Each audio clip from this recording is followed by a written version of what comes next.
Hi guys, my name is Jared and this is my Honda Ballade Vtec that I've owned for the past 2 years and this is episode 1 of the rebuild of this car.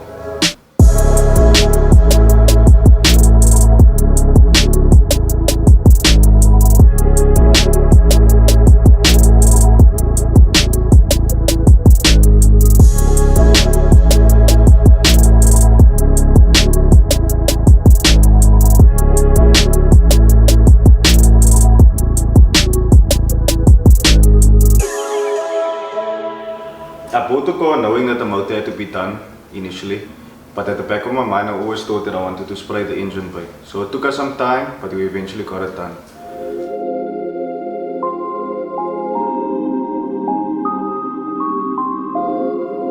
So when we opened the motor we found out that 3 sleeves was cracked on the B20 block that was in the car. So what we did was we got the mic splice motor, and that is essentially what the block is over there. Standard crank, standard rods, and then we've got the 84.5mm YCP piston, ARP rod bolts, ARP head bolts, and then on the head side, the head is ported and flowed. We've got a set of Supertech double valve springs, and then prime Crower stage 2 cams. And then on the intake side, the intake is fully cut open and ported, and then we've got the 70mm Skunk2 throttle body over there. We've got the competition clutch, ultra light flywheel over there, chromoly flywheel with the XLD clutch. And then on the gearbox, we've got the M Factory LSD gearbox with the M Factory 4.7 final drive.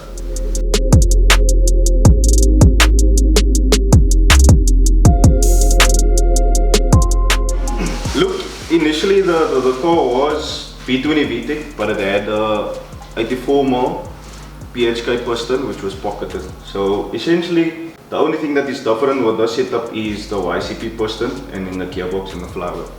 So that is the major difference between the old setup and the new setup now.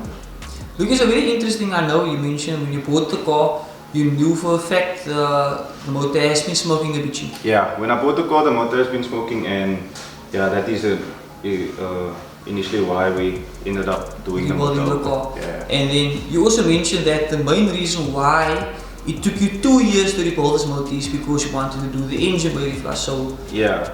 So look, at the time this was the only car I owned, so I really wanted to have another car that I can daily, so that I can only drive this car weekends and on special occasions, because it is for me quite a special car. So I got myself a daily, and then after that, and then I started saving up for the setup. The engine bay is resprayed. The paintwork that we did on the body, the engine bay was flushed already. So what we did was we took all the body filler and stuff off because it started cracking. So we welded all the holes closed and reflushed the engine bay, and then there was a knock on the fender that I sorted out, and then the back bumper and the mirrors and the number plate cover. So that is all the spray work we did on the car. But furthermore, the paint work on the car is as I bought it. Yeah, I mean, I can still in a very good shape. So yeah, as you explained, that's why you only did a partial respray on the car initially. I didn't want to touch the car and then maybe make it worse than what it is, you know. Look here, like before power figures now, you mentioned how the motor was before. Yeah. And like what, like kilowatt jump, how much you estimating or? Look, according to the previous owner, Jason Kiburu, yeah. The car made 178 kilowatt with the NF Ultra mix with the old setup. But then he detuned the car to about 160 odd kilowatt because he said the car was a bit too jumpy for him, because at the time I think he was tailing the car as well. So he detuned the car to about 160 odd, and that's where I got it. But I felt like the car was a bit down on power because obviously I think the sleeves was cracked a long time ago. Yeah, definitely. So the car was a bit down on power, so I think it was in like about the 150 range, because I mean, I don't know if you guys remember that video of Jody's car being tuned. At the end of that video. If you guys didn't watch that video, could check it out. Yeah, at the end of that video we went for a young Rowley, and then we literally sat next to each other, and his car made 151 kilowatts. So. And I mean, like, that was good, and your car was like sick that time. Yeah, it was very the car wasn't healthy at all, so and it was detuned and it was unhealthy. And it didn't have an induction pipe or so. The filter was literally stuck. The goals for that, I don't want to set my goal too high, but I'm hoping to get this motor in the 170 kilowatts. that I'll be I mean, like, it was there, so... It was there, so I'll be happy with a healthy 170 kilowatt and a 220 Newton meters. If the car makes more than that, it makes more than that. And then where we're going to rev the car, it's capable of revving, but I'm only gonna tune the car until where it makes power, basically. So yeah, if that is 9, then it's 9. So the motor was built by Lee Sparky, Superior Automotive. He's there in Airport Industry if you guys need any mechanical work done. He's a very honest guy, very good mechanic. He mostly works on K-series and on gearboxes, but he does everything. I mean, the man is a genius. The parts that were supplied, by Induna Motorsports, the throttle body, and then White Team was supplied me some parts, and DSPEC supplied me parts as well. And then the induction was welded by the welder man. You guys can check him out on TikTok. He does amazing work, and he made me a fan shroud for the radiator as well. Okay, but we're talking about all this power and stuff like that, but I'm sure everyone is missing the VTEC wheels now. Tell me, Luxie, what's the special thing about these wheels? Look, so I'm a guy, I like to be different. I like to stick out like a sore thumb. So those wheels popped up. I think I had a set of Lenzo S2s at the time. And then those wheels popped up, and so I thought, no, I had to grab it. So this is a set of original Body Club P1s. I think it's 8J with a 195/50/15 tire on. So yeah, I want to go for, when I come out, I want to go for a bit of a race look. So I've got the carbon fiber SRR lip that I'm also going to fit, supplied by Kurt Wong, if you guys need that, or any parts. So the carbon fiber SRR with the wheels, and then obviously my light banner. And then, yeah. We kind of done with the exterior of the car. I think you mentioned everything you want to do. Yeah. By the way, Jared has a set of BC coilovation called BR series. Yeah, that I bought by Mr. Light. Yeah, you bought that for my YTEC. If you guys are OG subscribers, you guys will know that. Yeah. And I think that will like cover majority of like the track performance of the car. Yeah, and then in front I've got a set of original Skunk2 upper control. Yeah, that's for the scars, no? Yeah. And then I've got adjustables in the rear that was supplied by Kurt Wong, but yeah. I know regarding the stance on this car, you mentioned you're going to camber between the rear tires because of the RC touching the tires? It's the wheels is AJ, so it's poking out quite a bit. But what I did was, when I fit the camber kits, I put the camber on 0. So the camber at the back is on 0 at the moment, so I think I have some room to camber it in a little bit. And then the front is actually cambered out at the moment without the motor. So once we put the motor in, we're going to see how the front lays. And then I'm going to have the car aligned by my buddy Tristan Polanski. He's at Tiger Wheel and Tire in One City. If you guys need any wheel alignments, he's the go-to guy. You can go with your low car because it's driving. Tiger Wheel and Tire, so he sorts me out with that. So we'll dial in the fitment when we get there. And in the rear, for race purposes, I was anyway going to set the rear of the PC stuff. So I'm going to set that stuff so that I don't have the travel, so that it don't spill my arches. Yeah. And in the front, we'll still play around with it. Look, I think a lot of people ask this question, but you must now rebuild your motor. Yeah. YCP build. I would say that the YCP build because the person is YCP. YCP build. But your personal opinion, do you think you will be able to daily this car if it comes to that point when this is like your only car? Yeah, look, so I got a new chip for the car, so I got the Uniq Q4. It's not the latest, but it is quite a new chip, and then I've got the Uniq map selector as well. So I'm going to tune the car on a pump fill map, and then I'm going to tune the car on a mix map. So if the car's on the pump fill map, definitely you'll be able to daily it. With the final drive though, I'm not so sure about the long distance. Yeah, that's other so yeah, you must just cruise it, but it will definitely be dailyable. But the plan for the car is not to be a daily, it's to be a car that I can get in and enjoy, and that's essentially what I bought the car for. It's always been a dream of mine, and funny enough, this exact car was in my area when I was like 10, 11 years old, and I always told myself that I want something like that one day.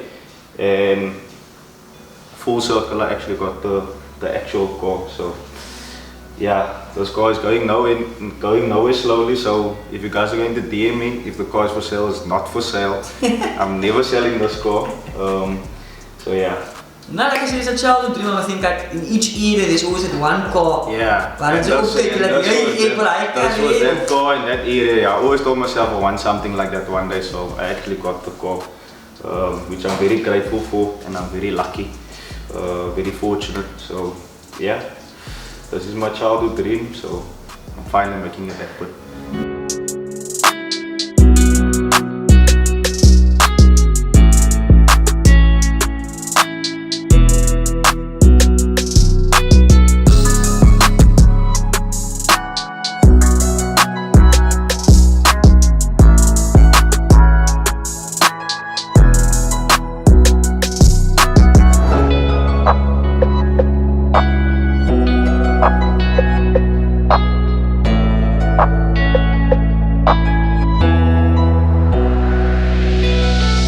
I think the people probably saw the car was Kilani Motor Show last year. It was literally the last time the car's been up. The last time I drove the car, yeah. And it almost Kilani Motor Show again. We've been talking about the motor, the gearbox. We've been talking about the exterior of the car. Let's talk a bit of the interior, man. You said you have something spicy for us there now? For the interior? So for the interior, I actually had EP3 Type R steering wheel that I sold to Shane, and then Shane sold it back to me, and then I sold the steering wheel again to a guy in PE. But it's actually a blessing in disguise that I sold the steering wheel, because now I've got the TC5 Type R steering wheel, which is the Momo one. So that is the one that I'm going to put in the car, and then eventually I'd like to put a double dun setup like Shane's for the reverse camera, you know, just to modernize the interior. And then I've got like this OBD2 or OBD1 plug that you plug in by the ECU, where you can monitor your water temp, your battery voltage and everything, so that will be quite nice on the screen. And then I'd like to put the oil pressure gauges as well in the car. And then yeah, the front seat is torn, but I've got original leather that I'm going to put in the patch. But other than that, all the seats is still the original leather, and that is the only interior work that I must actually still do on the car. Yeah. I mean, like that minimizes the amount of work needs to be done, because I think the previous two owners on this car really keep their hand on this car. They really took care of it. I was just, you know, the unlucky one. Unfortunate one, yeah. To have to do all of this, but yeah, I'm a sort of guy that I like to do things proper.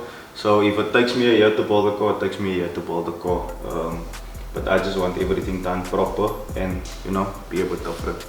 Look, and because of the weight now of getting the engine rebuilt, the partial respray on the car, you bought some extra parts, I think, from Skunk2 and stuff like that? Yeah, so I've got the Skunk2 70mm throttle body, and then I've got the blocks fuel pressure regulator, I've got blocks D10 springs, and then I've got the blocks filter that where the stack goes like into the filter, so if I want to, you know, race it, I can just take the filter off. And it increases airflow as well? Yeah, and it increases airflow.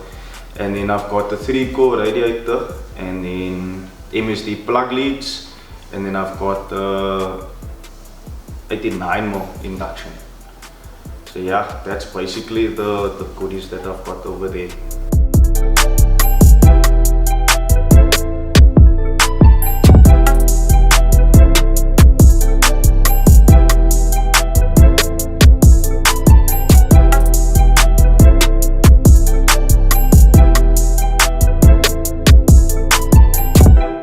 Yeah, look, and you mentioned just because you must now take the engine bay over, there will be some tucking being done, which you guys will probably see in the next couple of episodes. And you're also going to do a battery relocation, like you mentioned. Yeah, so Mr. Lightplate is going to do a battery relocation for me. We're going to put the battery in the boot, and then we're going to tuck the headlight harness.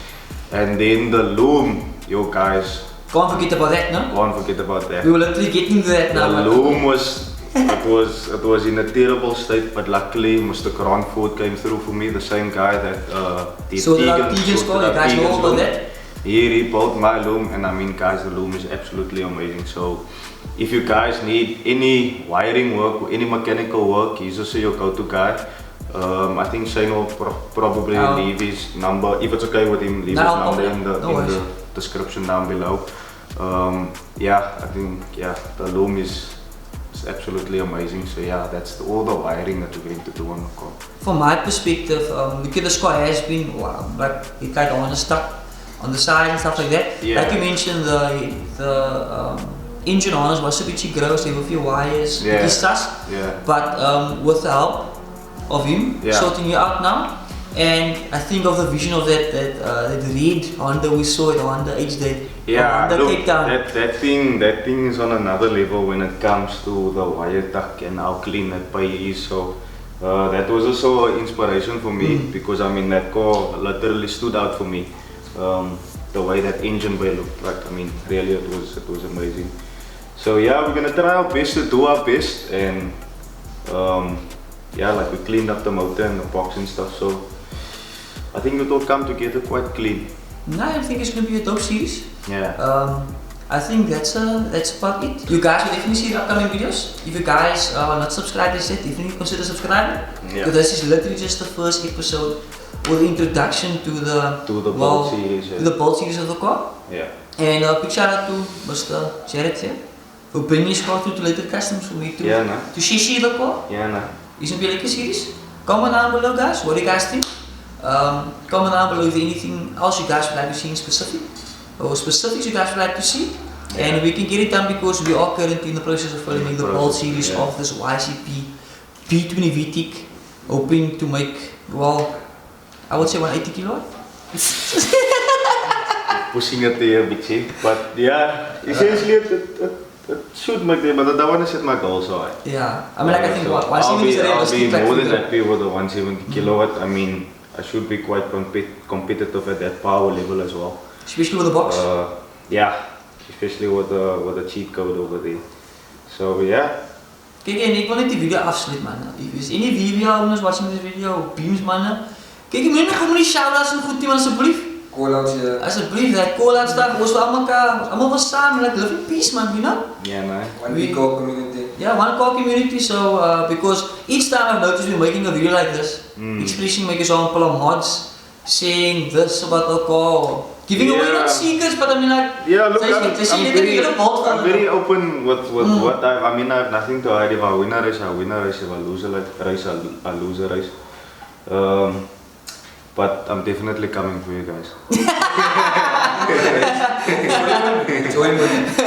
Nah, I'm joking. Yeah, so like I said, I'm building the car to enjoy it for myself, and that's essentially what it is. So yeah, there you have it, just like that. Just like that.